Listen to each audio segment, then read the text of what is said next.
सबसे पहले बहुत स्वागत आपका। बहुत बहुत धन्यवाद आपका। अच्छा सर, सबसे पहले अगर मैं आपके बारे में थोड़ा जान पाऊँ, थोड़ा समझ पाऊँ।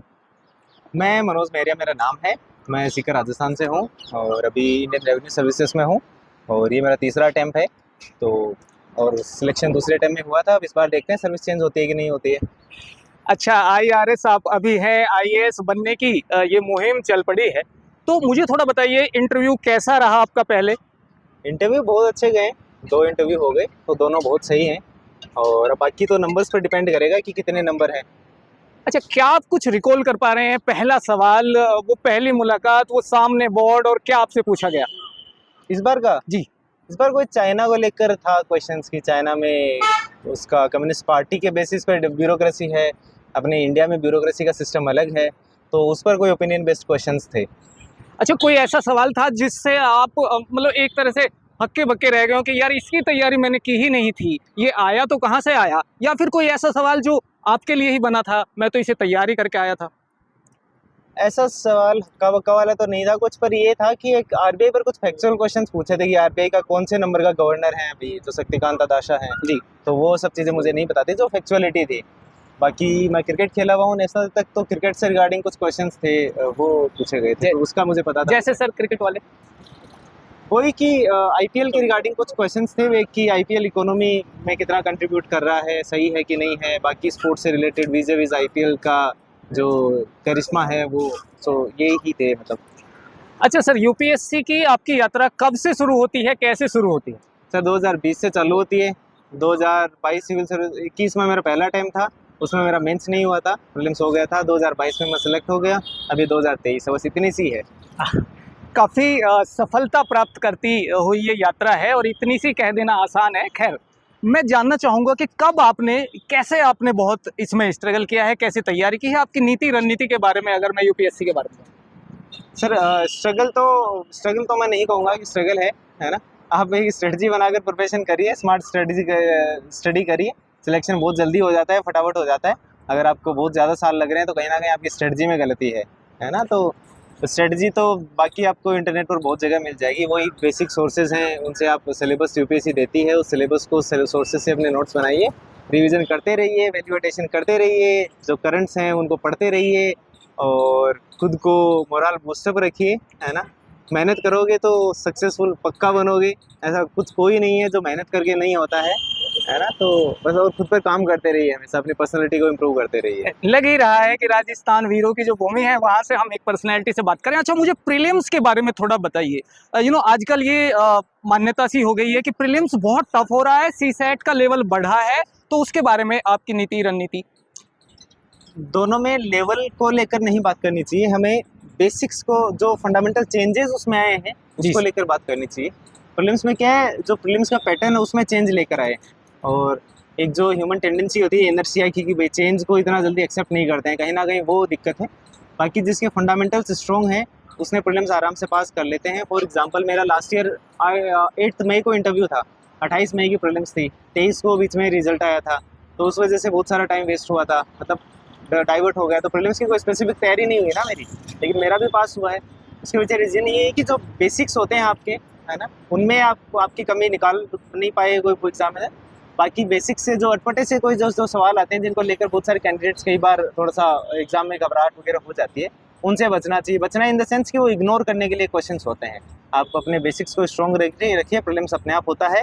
रही बात उसकी सीसेट की, हाँ मैथ्स इस बार थोड़ा स्ट्रॉन्ग था, लेकिन सीसेट में जो कैंडिडेट्स के साथ इशू किसको होता है, जो मतलब एक सेक्शन को प्रिपेयर करके जाते हैं, या तो फिर मैथ्स के बेसिस पर जाते हैं, मैं मैथ्स कराऊंगा पास हो जाऊंगा, या फिर मैं वो कॉम्प्रिहेंशन कर दूंगा या फिर रीजनिंग कर दूंगा। ऐसा नहीं होता है, सब चीज़ें थोड़ी थोड़ी सब में से ही करनी चाहिए। जैसे इस बार जो मैथ्स के बेसिस पर गए थे वो फेल हो गए, क्योंकि मैथ्स बहुत स्ट्रॉन्ग आ गई थी, टफ आ गई थी मतलब।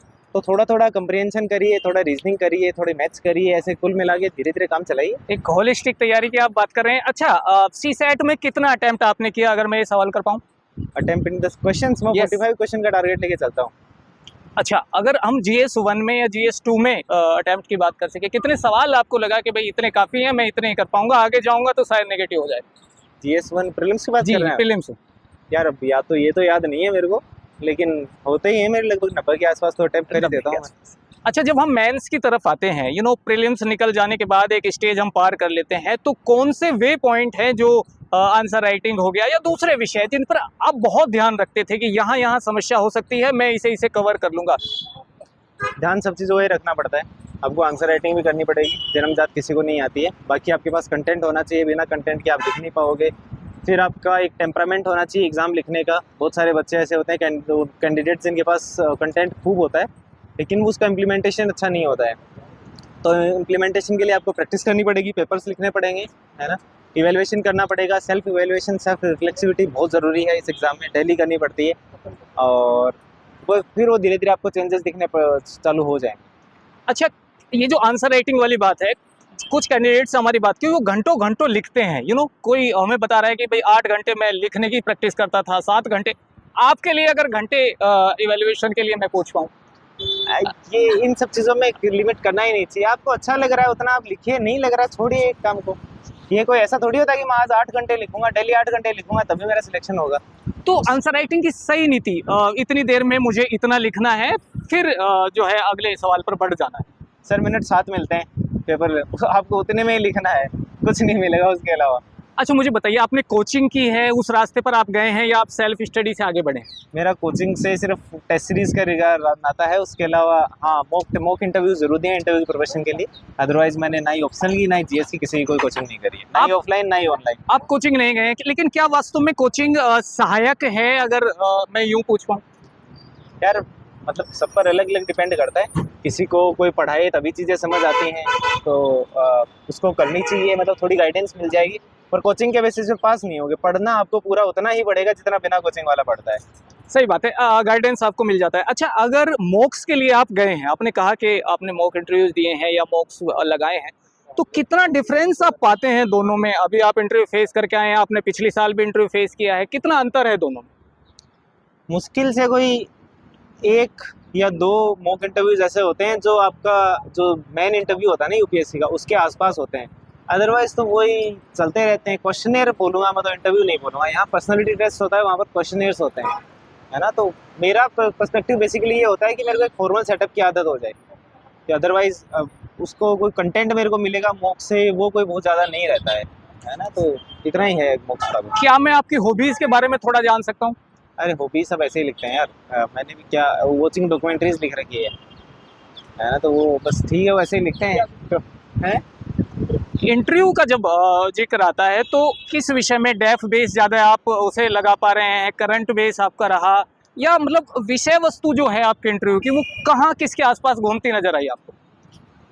यार इस बार क्वेश्चंस थोड़े वेग ही थे, वेग इन द सेंस कि ओपिनियन बेस्ड क्वेश्चंस थे, तो इसका मतलब डेफ पर कम गया है थोड़ा। जैसे सर्विस के बारे में क्वेश्चंस पूछे मुझे, मैं ऑलरेडी सर्विस में हूँ, IRS हूँ, तो उसके रिगार्डिंग कुछ क्वेश्चंस थे, इकोनॉमी के रिगार्डिंग थे, IR के रिगार्डिंग कम ही थे। बाकी तो यार गांधी जी को इसको एथिक्स पूछी थी गांधी जी की उनकी, है ना। बस यही है फिलहाल तो यार। एस्पिरेंट्स पूछते हैं कि ये जो सफल लोग हैं, इनकी एक बार बुक लिस्ट जान ली जाए। हालांकि मैं यही सवाल आपसे पूछना चाह रहा हूँ। बुक लिस्ट यार सारे तो याद नहीं है। पॉलिटी के लिए लक्ष्मीकांत, एंशिएंट और मिडाइवल हिस्ट्री के लिए NCERT, और उसके लिए स्पेक्ट्रम मॉडर्न के लिए, एथिक्स के लिए लेक्सिकन, और कौन सा बच गया, इकोनॉमी के लिए यार वो एक बुक आती है ना इंडियन इकोनॉमी के नाम से, हाँ रमेश सिंह जी, उनकी बुक है। और एनवायरनमेंट वगैरह ये कुछ ऐसे होते हैं जो आपको करंट अफेयर से ही करने चाहिए, वो स्पेसिफिक किताब नहीं होती है इनकी। अच्छा, मुझे बताइए, जो लोग आपको देख रहे हैं, जो एस्पिरेंट आपको देख रहे हैं, अंत में उनके लिए एक मैसेज, उनके लिए आपका संदेश।